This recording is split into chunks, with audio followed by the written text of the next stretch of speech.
Each story you hear on Planet Money starts with a question. What happens if we refund tariffs? Why are groceries so expensive? At NPR, we stand for your right to be curious because the forces shaping our world can be hard to see. Follow NPR's Planet Money wherever you get your podcasts and start seeing how the economy really works.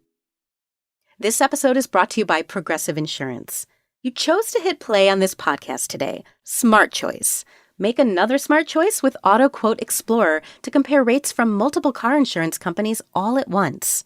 Try it at Progressive.com. Progressive Casualty Insurance Company and Affiliates. Not available in all states or situations.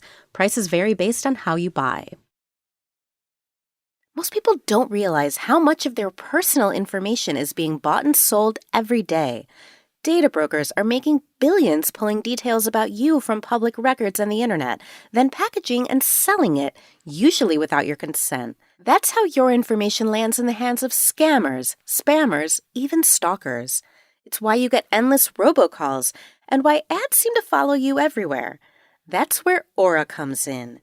Aura actively removes your data from broker sites and keeps it off. They also instantly alert you if your information shows up in a breach or on the dark web.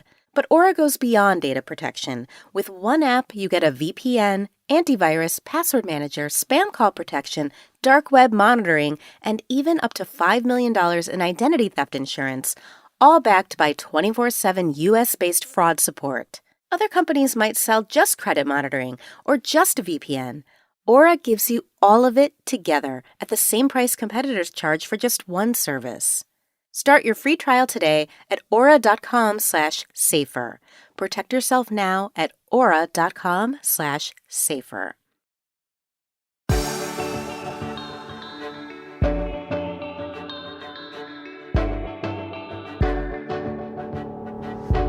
The term yuppie, which stands for Young Urban Professional, became a thing in the 1980s as a new emphasis on inclusive enrollment at elite universities coincided with a lot of incredibly lucrative job opportunities for highly educated workers willing to take on punishing workloads in a finance sector newly liberated from regulation. These firms didn't gatekeep on the basis of race or sex the way they had up through the mid-20th century. They pitched a version of meritocracy, at least to anybody who could jump the hurdles of enrollment at Ivy League schools. Even as just a small fraction of the American workforce could really claim the yuppie label, they were highly visible in the culture, and in the past 40 years or so, they have changed it in radical ways. From KERA in Dallas, this is Think. I'm Chris Boyd. Yuppies have unquestionably done well for themselves. As my guest has discovered, their influence on the banking and tech sectors was just the beginning. It came at a high cost to economic, political, and even geographic equality. Dylan Gottlieb is a historian at Bentley University and co-host of Who Makes Sense, a History of Capitalism podcast, also author of the new book Yuppies, the bankers, lawyers, joggers, and gourmands who conquered New York. Dylan, welcome to Think. Thanks so much for having me on today. So obviously there were young urban professionals around in New York City and elsewhere before anybody called them yuppies. What does that label imply besides just holding a certain kind of job and living in a city? Well, yuppie is used initially as a signifier for the people who are, as you noted, flooding into cities in increasing numbers in the late 70s and early 80s. And people are grasping about for a term to describe this very real demographic. And the term they settle on, it's first coined in Chicago actually, in the early 80s, but really takes on prominence by the mid 80s, is yuppies. And it stands for, at least on its face, young urban professional, right? That's the epithet. But it contains so much more. It's definitely satirical. It's meant to poke fun at this new demographic and their claims for upward mobility, for their gourmet tastes, and for all sorts of the cultural pursuits we'll probably talk about a little bit later. But it also has a resonance with another term, yippies, from the 1960s. And that's part of the initial myth of this cohort that they came from the counterculture. They cut off their ponytails, though, threw out their tie-dye, and put on a business suit by the 1980s, much like the whole generation. Now, in my book, I demystify that and show that's not in fact true, but that's part of the resonance of the term and where it comes from. So yippie was something different from hippie. Walk us through that. Oh, yeah, sure. So Yippie is the Youth International Party that Jerry Rubin is associated with. You know, they're at 68 in Chicago at the Democratic Convention. They're running a pig for president, sort of the absurdist new left countercultural crossover that's so iconic in the end of the 60s. And yes, it also sounds like hippie. So for commentators who are trying to make sense of this new demographic, it has this resonance with an older demographic, the hippies, the yippies, that they similarly lambasted it in a different era. So, yuppies, as we define them now, came into existence in part in response to economic shifts. How had Wall Street regulations eased up during not just the Reagan administration, but the Carter administration before it? Yeah, so this is part of a bigger shift that scholars call financialization, but is part of a really important shift in who the economy works for and how it works. So, importantly, the driver of profits in the American economy after the 1970s won't really be the manufacturing sector. Indeed, by the mid 80s, it's finance that produces more profits in the economy than manufacturing for the first time in American history, or at least for the past century. And this is an epochal shift that is pursued by Democratic and Republican administrations that are looking for new sources of economic growth amidst the slowdowns of the 70s, the energy crisis, the age of limits. Well, what if finance could produce some of those benefits? And what if a city like New York could be a node to direct global flows of capital that are searching for returns and maybe throw off some of that wealth and create new sources of growth for a country and New York, a city that's grasping for alternatives?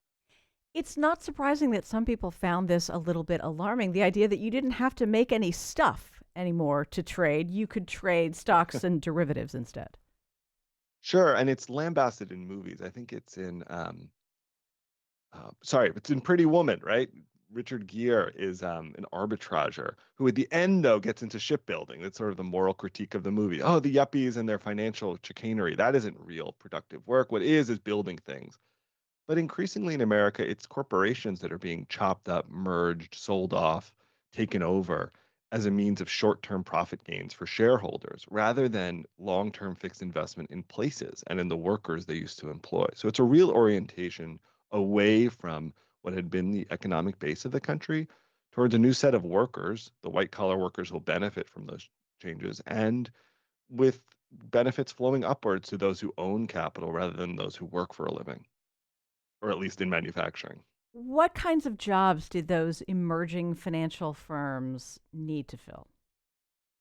Right. So this is a huge economic transformation. It's also a social revolution. You need armies of employees to do the work of taking over those companies, of dreaming up new investment vehicles and new securities.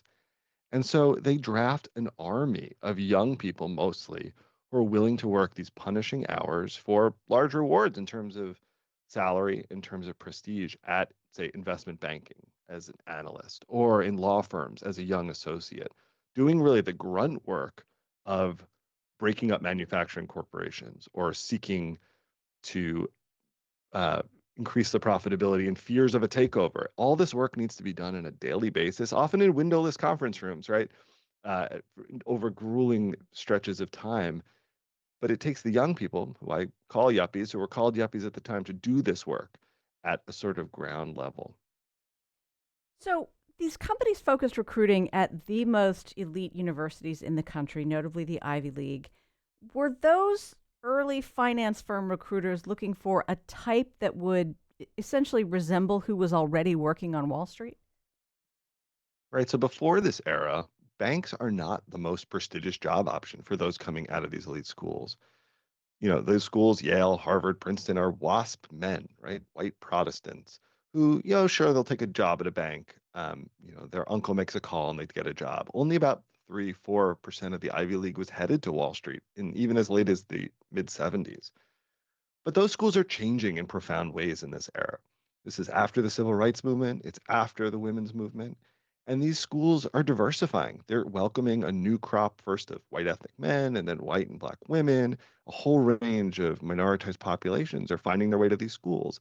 They don't have ties to that sort of ancestral banking world or to the corporate elite. And they're going to need new conduits if they're going to find jobs. So, what are created? Career services offices that will become this pipeline that, when profits rise on Wall Street, serve as this pipeline to deliver this newly diversified student body right into the hands of Wall Street, right into the hands of corporate law, later management consulting and tech. So the universities are changing along with the businesses that are demanding a bigger workforce. So maybe I need to know this because I went to a well-regarded but not Ivy League school. But traditionally, the Ivies were where one ended up after just attending one of the top prep schools in the country. Am I right that they hadn't always been incredibly demanding in terms of student performance the way they became? That's really interesting, right? The competition for jobs and then the competition for slots in these credentialing institutions gets much harder. It's one thing if you're a white man in 1955, there were one study showed two jobs for every graduate from college in that era. So you had your pick, right? You could choose to take a year off or in the 60s, go and protest and skip your finals. But by the 70s, in an era of limits, of declining American fortunes, of increasing numbers of college graduates, many more millions are graduating every year by the late 70s and early 80s, competition has stiffened. And so has the race to get into those credentialing institutions, into elite colleges and universities, and then to get one of these really prestigious jobs on the way out. It's a much tougher fight. And so students have to battle each other quite literally for spots in this new professional class. I mean, when and why had the enrollment at those schools begun to broaden beyond just white Anglo Saxon Protestant men from already wealthy families? I mean, presumably for a long time, the people who went to those schools were fine with the lack of diversity. They worked out for them, didn't it? And this is a question really of social movements, right? Like women are fighting their way to open up coeducational institutions and make them coeducational. I went to Vassar College, which was a all women's college, but even that goes coed as the appeal of sex segregated education declines and the demands of all sorts of groups for equal access increase in the late 60s and take hold really with affirmative action in the 1970s. So those institutions are changing, and then they're going to become the vehicle which conveys this newly diversified student body into industries that are demanding more and more young workers to serve their needs as the economy changes and weights more towards, say, Wall Street. Okay, and with regard to those jobs Wall Street had to fill, Mhm. and with all due respect, sincerely to these highly selective universities, was there something they were teaching that made their students in the 80s, as the yuppie sort of began to be a thing, capable of things that like no other graduates could do? I'm curious about why Wall Street Yeah. firms and consultancies pretty much refused to consider candidates from other schools. That's a great question. And initially, maybe ironically, they're actually taking anyone from these schools, English majors, education majors, as long as you went to, say, Brown, you could get a job on Wall Street in this frenzy of hiring. I have a story in the book of the newspaper editor at Brown who has no idea about finance but is compelled by the high starting salaries he hears they're giving out. And so he goes to the dictionary to look up terms like capital markets before he walks into the interview. They don't even care, right? Wow. He knows nothing, but they figure, well, you're sort of have this protean smarts that we can use. And even your storytelling ability as a literate young newspaper writer, we can use that too. You can tell stories about how finance works to our clients around the world. So the credential is important because it signifies hard work and excellence, but the banks know, well, anyone can do this if they're hardworking enough and willing to be paid a lot to work a lot. So initially, they were taking anybody from those Ivy League schools. How did the jobs being offered to graduates from those schools start to change what students went there intending to study? Well, we see a huge transformation in this period as the rise of business education comes to dominate these schools that formerly saw, say, English as a popular major. For example, econ at a school like Princeton becomes the most popular major. They're overfilled lecture halls with people clamoring to get into business because they know it's a defined career track. And if you're a young student, say middle class parents who didn't go to college, you can be kind of sympathetic to this, right? It's an era of scarcity in, say, 1982 in the midst of a recession. Maybe you have college debt, loans that you need to repay. And here sits Wall Street recruiters at the end of your college journey who say, we'll come to campus, we'll wine and dine you, we'll recruit you, and you can be making the equivalent of many hundreds of thousands of dollars today. And so you take an economics class and then another to prepare yourself for this sort of sure fit after you graduate, to enter the pipeline of recruitment and hopefully make some of that money for yourself and ensure your own upward mobility. I'm both sympathetic to it, even as much as I'm looking askance at what it did to our society.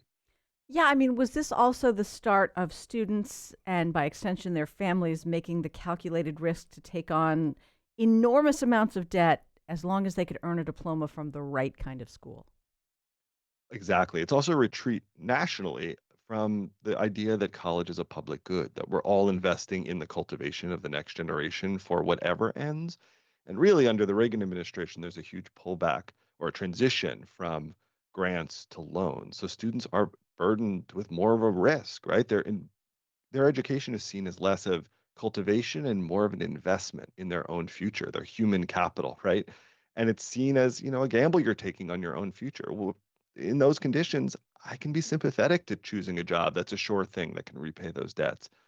We can quibble about the policy that led us there, but you can understand why students facing that risk made these choices. The irony is that students now are looking back, and that seems like an amazing time to be alive. Things have gotten only more competitive, only harder, the paths of upward mobility even slimmer. So, yeah. Dylan, once they were hired in these newly launched firms to make money on Wall Street, these young people, as you said, could make a lot of money quickly. They definitely were expected to work for it. Can you just describe the kind of workload that would have been customary for that first crowd of yuppies on Wall Street in the 1980s? So it's a real shift from the sort of gentlemanly and quite exclusionary world of Wall Street and law just a few decades before, when lawyers on in corporate firms in New York were billing about 1,600 hours a year. They were really apprentices with an expectation maybe of making partner under the tutelage of senior lawyers or senior bankers if they were an investment bank. But as the pace of financial deal making accelerates in the late 70s and really in the 1980s, as mergers become a daily business, the grinding workloads really hit home, and expectations for earnings at these firms grow and grow and grow. And with it come increasingly burdensome workloads. So, an associate in a takeover heavy law firm like Skadden Arps in the mid 1980s is billing now 2,500 hours. So, that breaks out to what, 65, 70-hour weeks, 50 weeks a year. It's a brutal workload. And now your expectation for upward mobility is actually narrower. Very few people make partner. In fact, about 80% of people wash out of these big law firms within the first few years. But that's almost by design. The firms realize there's yet another class of indebted, desperate students ready to be recruited and you might say exploited in the coming year. So the turnover is higher, the ratio of associates to partners has increased, and all sorts of values being extracted out of you. Now, you're getting paid a lot, the equivalent of almost $200,000 today in a starting salary. But there's this real question. Are you being exploited if you're working this much with this much surveillance, this little opportunity for upward mobility? It's no accident that young attorneys are calling their firms sweatshops. It might be hyperbolic, but it does capture something of the work very hard environment that they were fostering. I was thinking about the John Grisham novel, The Firm, which was made into a movie. I mean, it was written to be a crime thriller, but for me, it was like an expose of how awful it is to be a certain kind of corporate lawyer. It certainly was. For some who are hard charging and would have taken almost any really difficult profession, this is incredible match for their talents. They meet the moment and they make partner. But for many thousands more, they're left sort of bewildered after they're shunted out of the firms of 3 years of many billable hours and like, what did I do that for? Where did all that value I created go? And the answer is it flowed upwards to the partners who saw really gaudy profits in this era, to the investment banks charging exorbitant fees to remake corporate America, to chop up about a third of the Fortune 500, as is done in the 1980s.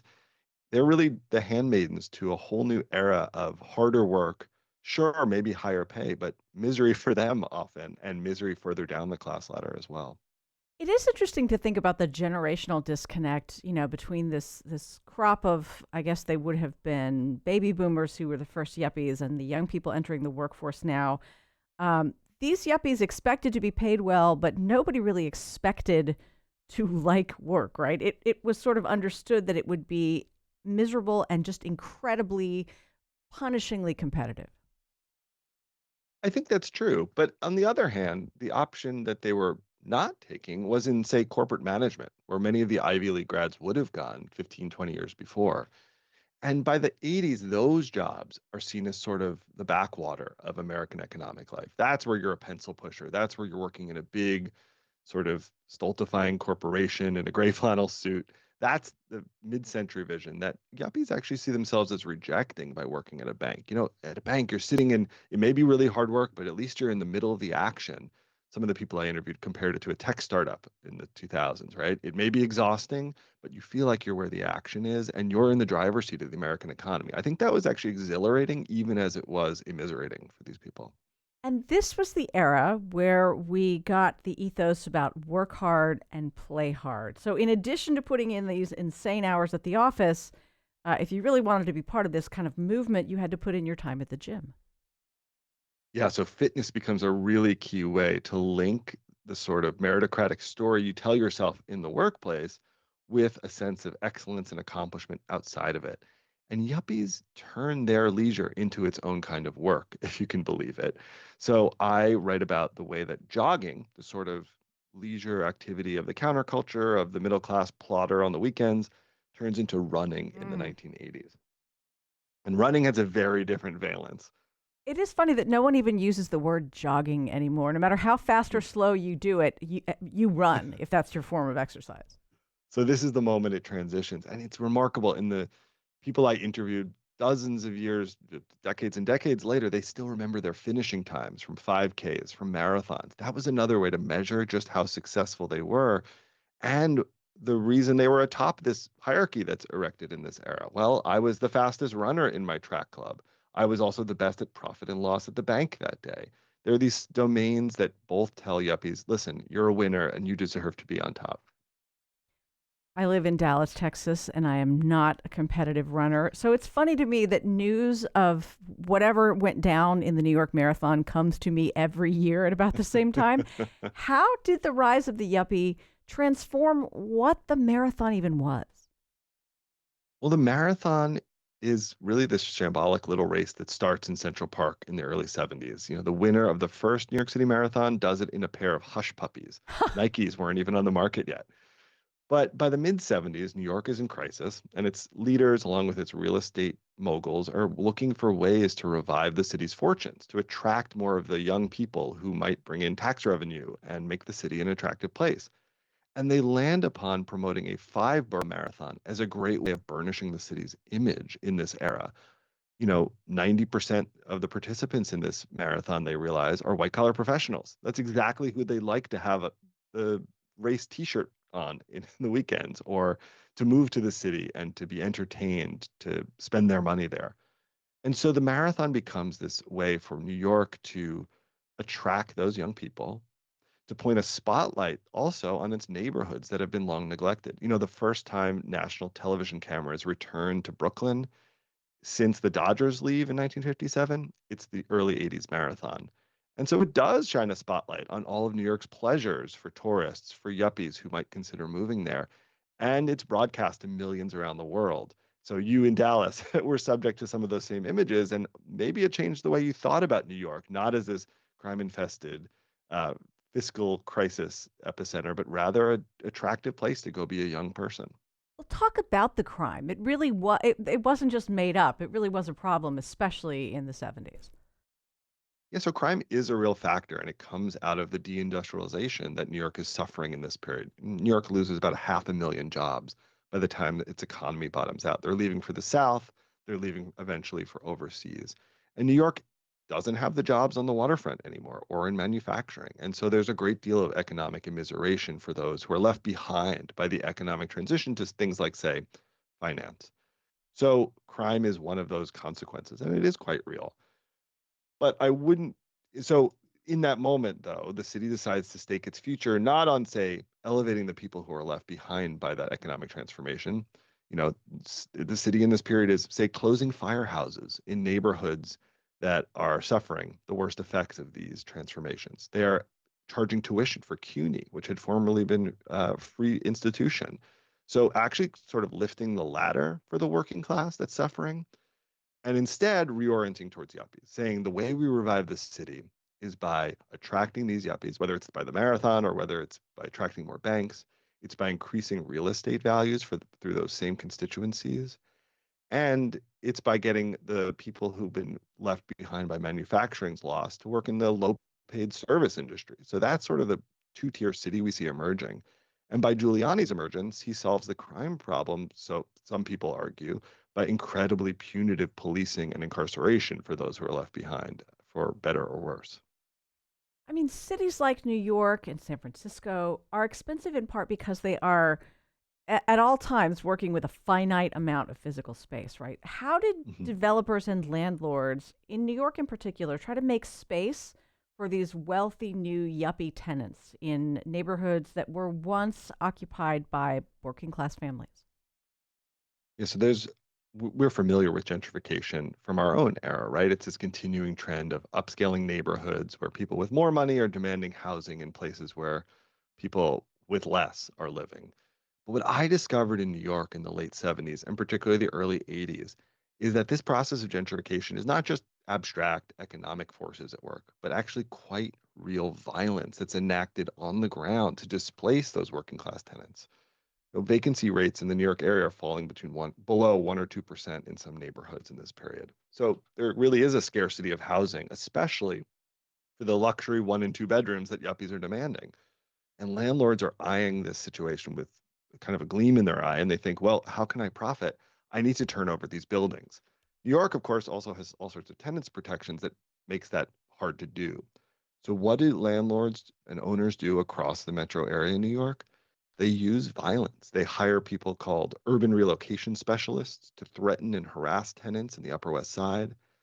They deny heat and hot water to residents in Brooklyn. And most terrifyingly of all, in Hoboken, which is a small working class city just across the Hudson River from Wall Street, they use arson, intentional arson, to burn out their tenants and kill 56 people and displace thousands over the period of a few years, all with the intent and with the result of replacing those tenants, most of them Latino, with yuppies who'll pay much more for those apartments once they're cleared. Did the yuppies coming into these neighborhoods know what had happened prior to their arrival? Well, some do. Many are just looking for the apartment that fits the characteristics they want, right? Like luxury finishes and a close commute to their office in Midtown. But some are sort of confronting this. They're sitting literally down the street from where buildings still smoldering after a fire are located. And, reporters ask them, what do you think? And this one stockbroker who's quoted in an article in 1982 said, quote, I don't want people to be burned, but I wouldn't mind a nicer element of people here, if you know what I mean. That's verbatim. So what does that tell us? It tells us, well, they generally see this process as one that benefits them. Yuppies are going to be the beneficiaries of upgraded neighborhoods or ones where working class people are displaced. And there may be some casualties along the way, but that meritocratic story of I belong on top because I have the merit, the hard work, and the credentials, I think consoles them with the fact that they're sitting atop this brutal hierarchy. And that's just the way it is. My guest, Dylan Gottlieb, is a historian at Bentley University and author of a book called Yuppies: The Bankers, Lawyers, Joggers, and Gourmands Who Conquered New York. You're listening to Think. I'm Chris Boyd. Dylan, did the broader culture watching these yuppies flooding into cities and buying expensive things and having conspicuous consumption, did they find them ridiculous? Did they envy them? Did they resent them? Like what did the culture make of the yuppie? I think it's a lot of all of those things you mentioned. The term itself is definitely satire, right? There's so many instances in popular culture of ridicule, really, for their tastes in particular, their gourmet tastes, perhaps something we'll talk about. And at the same time, marketers are salivating because here's this new upper middle class market segment that is enjoying more disposable income, even amidst the recession and the inflationary pressures of this period, where most middle class families are suffering. Yuppies have more disposable income. They often have no kids. They live in urban areas that cost less than a suburban home. And they have tastes that involve paying more for gourmet items. So marketers and retailers are salivating. What if we change our grocery store, they think, to an upscale model?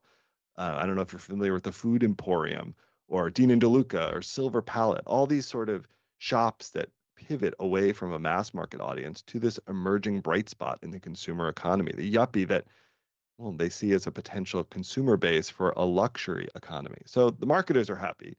The rest of America uses the term sort of express their ambivalence about this new affluence that maybe they're not enjoying or taking part in. I had not realized that the Zagat restaurant guide was the pet project of two corporate lawyers.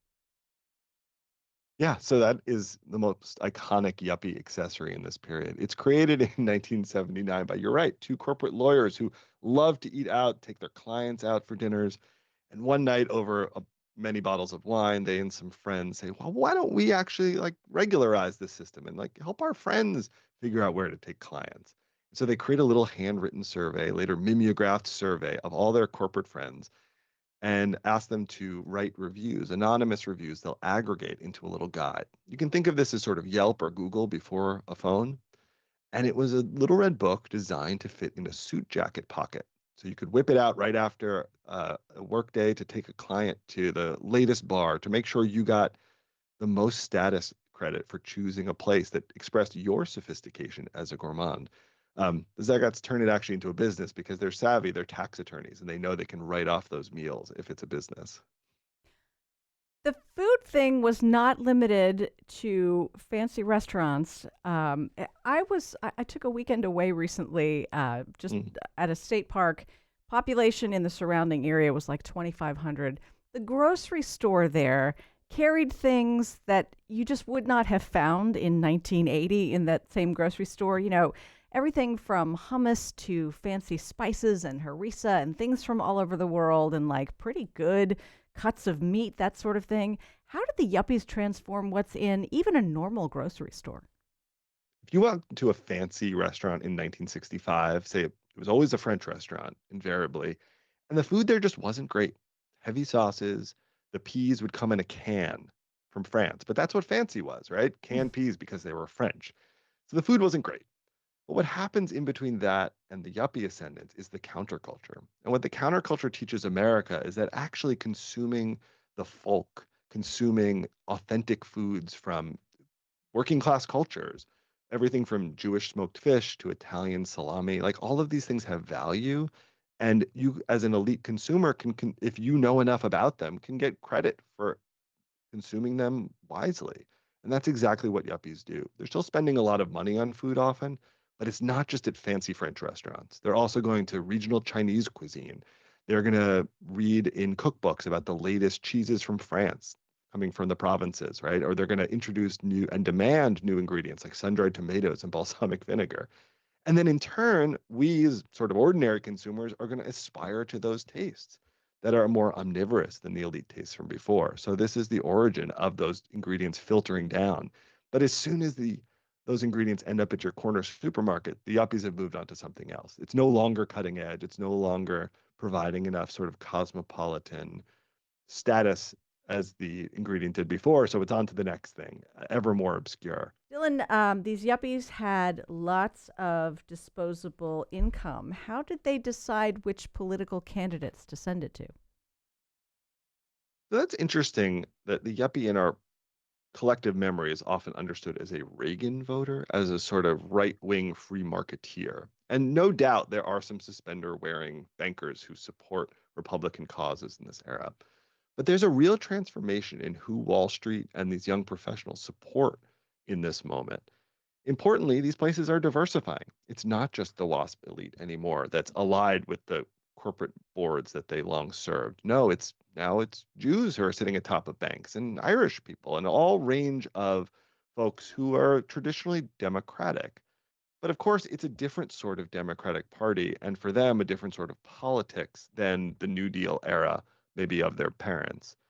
This is a different sort of politics that they want to hasten its arrival in the US. And it's less about, say, the stolid union jobs or urban bosses or the African American working class. It's more about aligning liberal politics with the worldview of yuppies, one that can, sure, introduce new racial and ethnic groups into the elite, but at the same time, be okay with more inequality, be okay with finance being in the driver's seat of the American economy. And this is embodied in a new raft of politicians, a new raft of donors, and a new set of ideas that are being promulgated by key thinkers who will eventually, by the time Clinton comes into office, come to dominate the Democratic Party. When I was beginning the research of this book, I was struck with a puzzle. Like, how did Barack Obama become the candidate that received more money from Wall Street and Wall Street lawyers than any candidate in history? That was a puzzle that needed solving, and I think the yuppies are the origin story for that. So this is this pattern of deep blue cities, even in deep red states. That is yuppie culture at work. Mhm.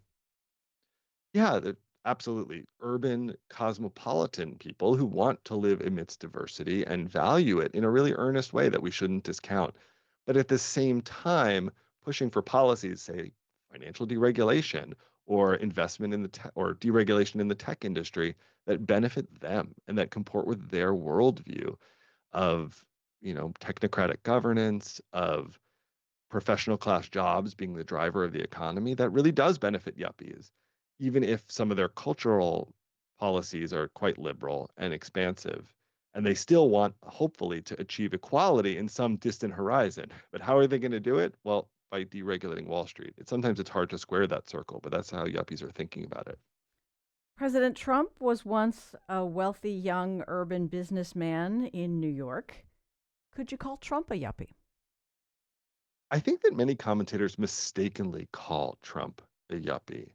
I think that he's a playboy in 1980s New York, certainly. But the way that he grasps upward mobility is not, let's say, classy enough for the yuppies. He's a little bit too grasping. He's a little bit too outer borough. He's a little bit too desperate to really make into the center of yuppie respectability. And I think his rejection by the real estate families of New York and by the sort of well-educated yuppie elite creates a resentment in Trump personally that resonates eventually with his supporters. What does he say? I am your warrior. I am your retribution to those who've been wronged and betrayed. And he has this similar sense of feeling wronged and betrayed. And his resentments at being sort of shut out of that yuppie elite rhymes with his supporters, whether they come from Staten Island or later Alabama. That sense of being shunned is very powerful motivation for Trump. Even if he's from the yuppies era, he was quite outside of it. And that resentment at that same yuppie grouping and by their culturally liberal proclivities remains. So he doesn't get to sit at the yuppie cool kids table because his peers view him as sort of gauche.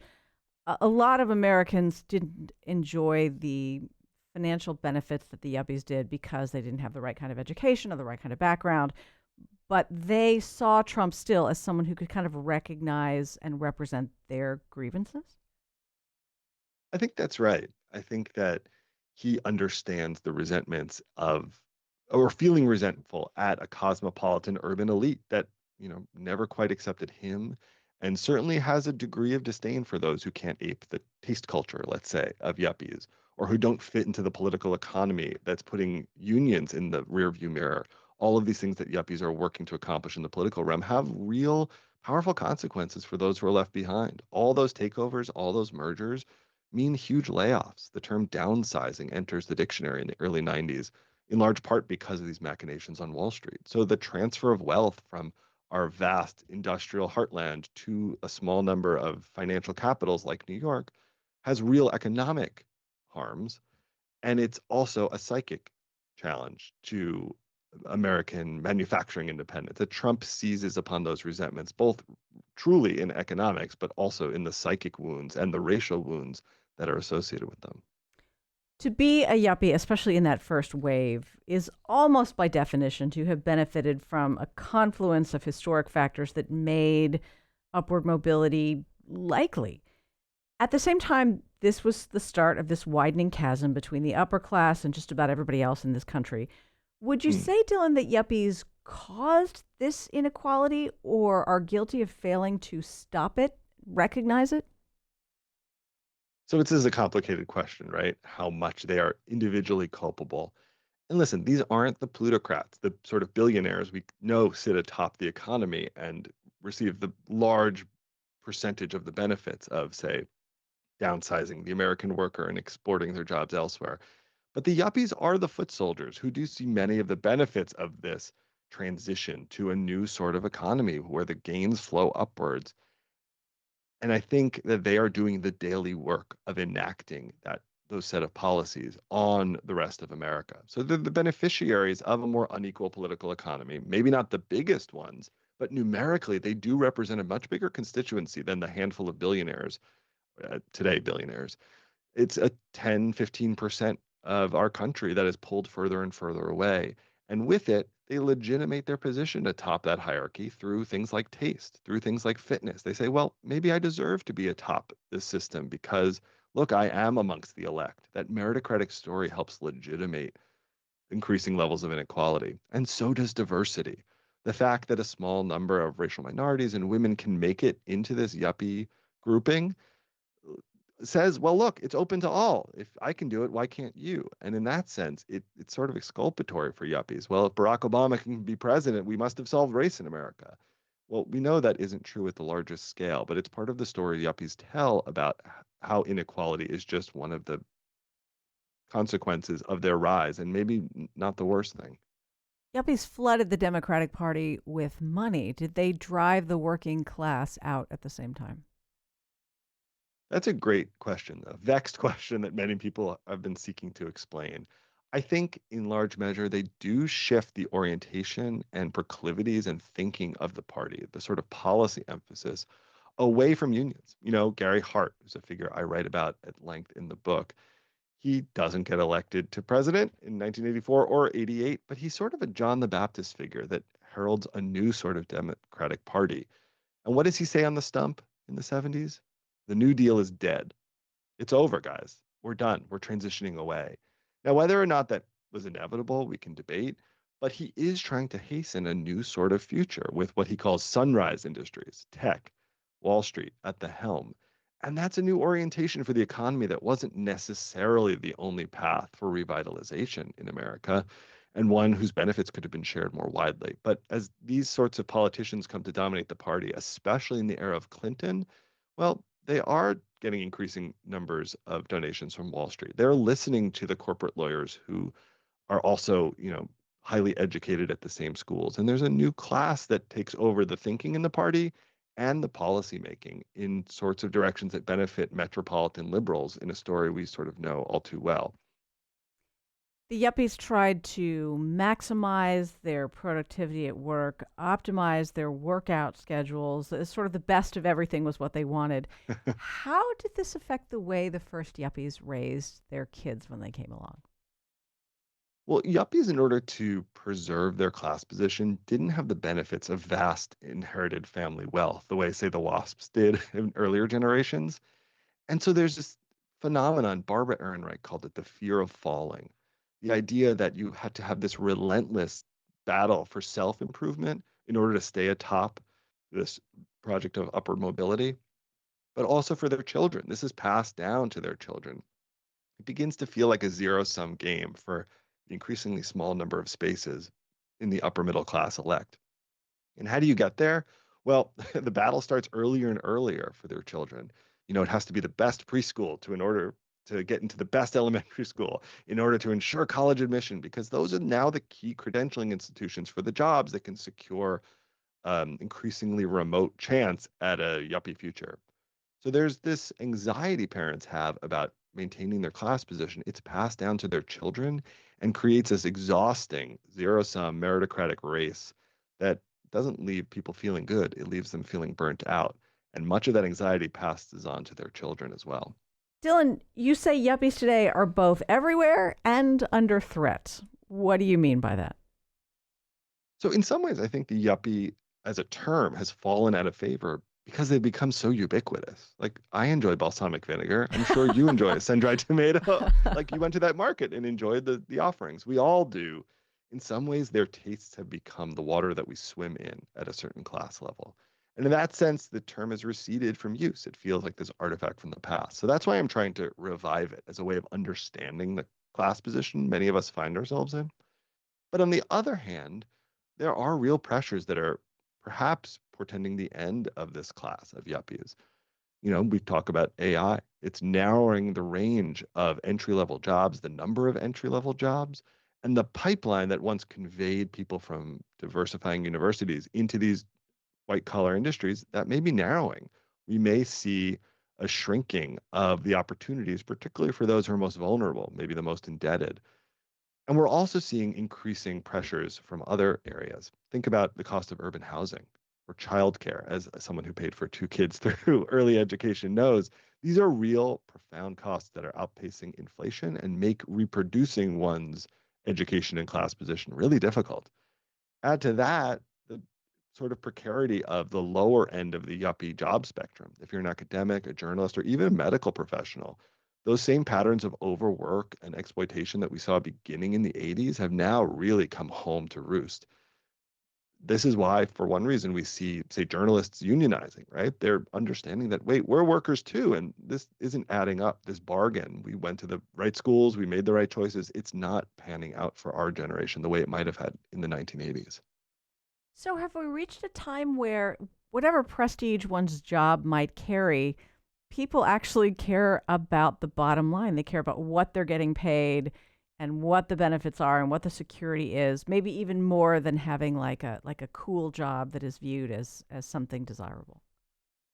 I think in part because we're asked to leverage so much of our investment in ourselves in education, the stakes are ever higher. That fear of falling has climbed all the way up the class ladder, and very few of us are exempt from that feeling of wanting security, wanting prestige in our jobs, maybe, but also just being willing to settle for anything that feels stable in an economy that's fast changing and threatening to leave us all behind. I get that anxiety. And that's one reason I wrote this book, was to understand why so many of my students, when I taught at Princeton, were headed into Wall Street. What took 30% of my students, my best students every year, into investment banking? I think I found at least the historical origins of that story, if not really the answer exactly. What does the election of Zoran Mondani as New York's mayor say about the state of hippies in 2026? Excuse me, the state of yuppies in 2026. That's okay to collapse those two. I think that Zoran actually represents a promising glimmer of hope for yuppies to recognize their own position as workers. Because after all, they are workers, right? They may serve those who direct our economy, but after all, it's the yuppies whose labors make all of this happen. You can't have an IPO or a new derivative without a yuppie dreaming it up. But those yuppies are suffering under really tough conditions economically. These jobs are becoming scarcer. As I said, housing and childcare are becoming scarcer and more expensive. And these workers are starting to wake up and realize that maybe this bargain I took is not panning out. I have no hope of, say, owning a brownstone in the neighborhood I'd like to, or affording my kids' college education. Maybe I actually have more common cause with the people who deliver my DoorDash order or drive me in an Uber. We both are precarious in an economy that's willing to dispense of us once there's a downturn, because they're workers just like I am. Dylan Gottlieb is a historian at Bentley University and co-host of Who Makes Sense, a History of Capitalism podcast, also author of the book Yuppies, The Bankers, Lawyers, Joggers, and Gourmands Who Conquered New York. Dylan, thank you so much for the conversation. Thank you so much for having me on. Think is distributed by PRX, the Public Radio Exchange. Again, I'm Chris Boyd. Thanks for listening. Have a great day.